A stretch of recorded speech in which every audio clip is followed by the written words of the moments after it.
Welcome back to Locked On College Football. Sunny Verma of Locked On Illini right here on the show in person here at Big Ten Media Days. Let's get right into it. I'll have some sound from Bret Bielema as well. Talk to him about the upcoming season, the excitement level, kind of what he expects there. But I'll just start you right here, Sunny. I'm picking Illinois to go 10-2.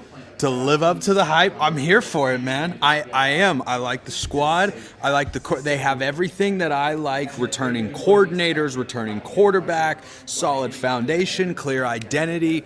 The schedule is not the easiest in the world, but I think they're going 10-2. I've got the losses at home against Ohio State and the following game at Washington the next week. Okay. I think they drop 2 in a row, but get hot. That therefore includes wins over USC, over Duke, over Indiana on the road. I think this is going to be a really fun season of Illini football. What do you make of that prediction? 10-2 is aggressive, but I think it's going to come down to those first 4 weeks. In those first 4 weeks, you're going to have the Week 2 game against Duke and Week 4 game against Indiana. You win those 2 games, you're at 4-0, and the schedule gets a little tougher. Of course, you have USC and Ohio State, but that back half of the schedule gets considerably easier. And what's a disadvantage is that Illinois doesn't have a bye week until Week 7. But what that means is on the second half of the schedule, they've got 2 bye weeks. And so, if they can get momentum and sustain momentum early in the schedule,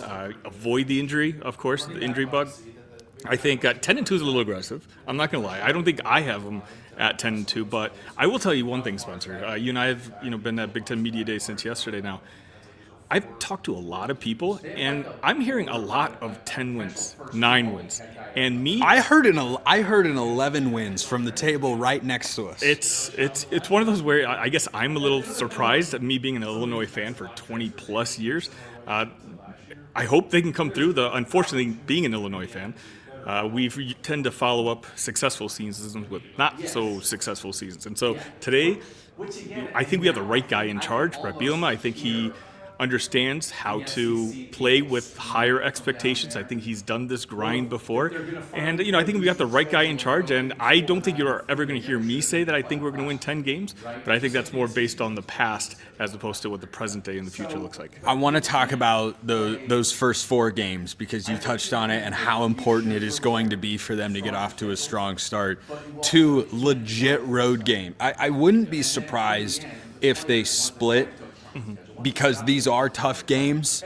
It's just the edge I give to Illinois in these contests is their quarterback was in their system last year. It's early in the year. Darian Mensah will be in his 2nd game with Duke. Fernando Mendoza will be in his 4th game with Indiana, compared to Luke Altmaier, who's in game, I don't know, I lost track at this point with the Illini. So I wouldn't be surprised if they split, wind up 9-3. Their preseason win total 8.5. I do like them over. I promise I don't like everybody over in the Big Ten or in college football. I do like a good number of them. So I think those 2 games are so big. Illinois at Duke is so underrated as 100% being a great college football game. 100% agree. Like, to piggyback on what you're saying, in today's modern landscape of college athletics, having a senior year quarterback who's played 3 seasons in your system is almost a cheat code.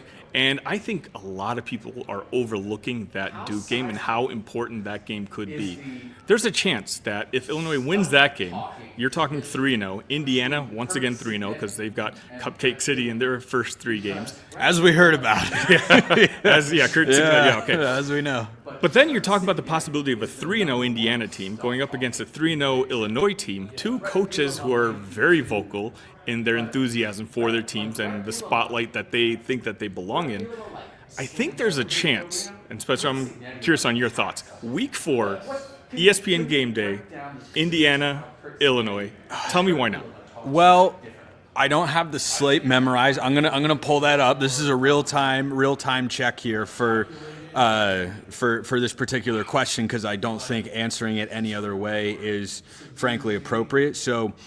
Week 4, your slate, it is one of the top games. Like I'm not opposed to it at all. And by the way, the top 2 teams alphabetically in the Big Ten, Illinois and Indiana. Pretty crazy that that's how it works out, but I didn't make those. So while you're rules. looking that up, I will say, piggyback on this thought. Again, Curt Cignetti and Bret Bielema, I think it's fair to say they're not shy. No, they so are not. I really do think if Illinois can win that Duke game, then all of a sudden Brett's going to be on the mic and really talking about, on every media session, every press conference, talking about how he thinks that ESPN should come to Champaign. That's true. We know the type of influence they've had, even last year, that the 100-year anniversary, they had Nike go all out and CBS in combination. Why? Josh Whitman, Bret Bielema. I think if they get past Duke, that Curt Cignetti, we know he's not shy. Bret Bielema, they'll both understand the spotlight that this could put on both programs. let me throw a couple of games at you that are going to be a contention for game day that week. Texas Tech at Utah. Utah is a great place to go. Texas Tech is my preseason number 1 team in the Big 12. The slate is not insanely deep, though. I think it's entirely possible with the Curt Cignetti angle and Bielema, they could wind up in Bloomington. Florida is at Miami that week. We'll see how those teams start. Does Miami beat Notre Dame? Does Florida, hold serve in their first few games?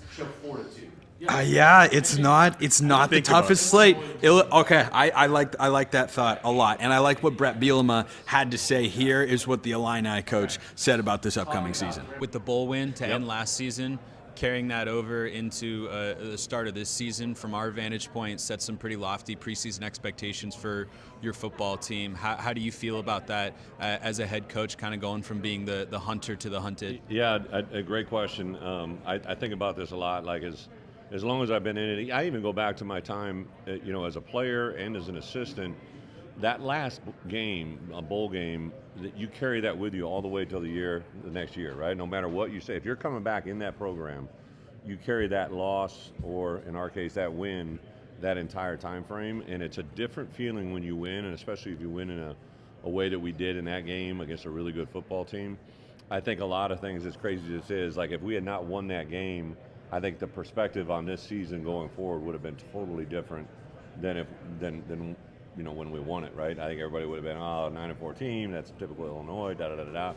Whereas now everybody's got, because we return all those players, the expectation and the narrative around it is totally different. So I think it's important, though, hopefully these guys have kind of echoed those same thoughts. I've really stressed since January when we got back in the building, there's not one touchdown, tackle, or turnover from last year that carries into this year. I really believe you earn expectations. I firmly believe that anytime, some people can give you expectations, but if they just throw them at you and give them to you, they don't last long. And by the way we've done it, by what we've done to earn it, I think that's a big part of where we're at. You have some pretty high-profile games on your schedule this year. The matchup with Duke, you've got USC, Ohio State. How exciting is that for you as a coach to have those opportunities to play in what can be some really, really big stages? Yeah, I get it. I appreciate the question, but I think the only way we can attack those 4 games you just mentioned is to attack our opener. I get it. It's Western Illinois, then we go on the road to Duke, which I appreciate you mentioned is, in my opinion, a team that just watching them on film, have a lot of respect for Manny and what they do. They got a new quarterback in, right? That guy last year was pretty good, but this guy's really good. I think that's going to be it. They moved their game up to Thursday before our game. To me, I think they did that for a reason. They wanted to get a 2-day advantage of prep on us, right? So a lot of different things happen there. We come back, play a Western Michigan, a MAC team, but then we go to Indiana, right? And I would tell you, I've been doing this a while. In my opinion, we didn't play Indiana last year, and we really didn't have a lot of crossover games, so I didn't get a chance to watch them very much. Usually in our conference, you get enough carryover from watching guys, even though you may not play them. I watch them. Really only, I believe, had 2 games that we had crossover film with Indiana on. So I did a deep dive into them in February, and just the way they play offensively, defensively, special teams. Siggs has been successful everywhere he's been, and I think it really reflects on watching them play. So I would argue that, in my opinion, that game is as big as the others. Obviously, USC carries the tradition they have, but we have a Cannon Trophy with Purdue. That game's always going to be crazy. And then we have the latest bye week in the entire conference. We don't have a bye week till week 8. Most everybody else has them in week 3, 4, 5, and 6. So we've got a long stretch before we get a bye week. And Oh yeah, Game 7 is the defending national champs who have a roster that is as good as anybody in college football. So we got our work cut out for us. All right, wrapping up with Sunny Verma of Locked On Illini. Great to hear from Illinois' coach earlier. What do you make real quick, of what he said today at Media Days? Again, he's always prepared for this, and every message that he has, you can tell that he's gone over it 10, 15, 20 times. He did this as one of the youngest coaches in Big Ten history, right, as the Wisconsin head coach. Now he's come back his second time around, and you can tell everything is strategic. The type of players he chooses is strategic. The way he answers everything. He's done this rodeo before, and again, some of your fans, they follow blue blood programs. Me following Illinois, we've never necessarily had that type of guy in charge who you're just confident in all their decision making. And Bret Bielema, again, I feel very lucky. I say one of my go-to sayings on my show, it's a great time to be an Illini, just considering our football and basketball programs. 10 wins.